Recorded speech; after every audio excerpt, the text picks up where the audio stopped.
आसंता वर्ष जानुआरी रे हेबो उत्कर्ष ओडिशा 28 और 29 तारिख रे आयोजन हेबो उत्कर्ष ओडिशा आ किछि समय परे एहारो लोगो उन्मोचन करिवे मुख्यमंत्री मोहन चरण माझी एने अक्टोबर 3 तारिख रे नुआ दिल्ली रे निवेशकंक सह आलोचना करिवे मुख्यमंत्री 2.5 लाख कोटी टंकार पुंजी निवेश आनिबाकू सरकार टार्गेट रखिछंती एथि पई दिल्ली रे बड़ शिल्पपतिक सह आलोचना करी सेमानंकू ओडिशा प्रति आकृष्ट करिबाकू उद्यम कराजिवो शिल्प प्रति माहौल सृष्टि करिबा सह शिल्प अग्रगति नै आलोचना हेबो बोली सूचना दैछंती शिल्प मंत्री संपत स्वाई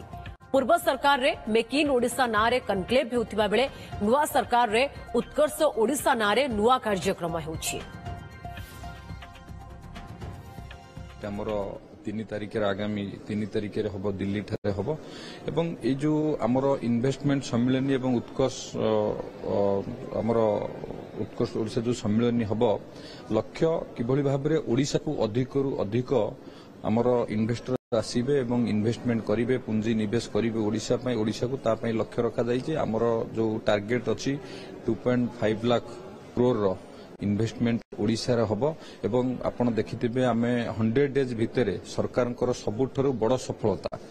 100 डेज भितरे 45,000 कोटी टंकार पुंजी निवेश करबा पई माननीय मुख्यमंत्री हाई लेवल कमिटी अनुमोदन करिसेंती सेतिरे विभिन्न प्रकार इंडस्ट्री ओडिशा को आसुचंती से हमर सेमीकंडक्टर हो किंबा आईटी सेक्टर रो विभिन्न इंडस्ट्री हो विभिन्न प्रकार इंडस्ट्री ओडिशा को आसुचंती।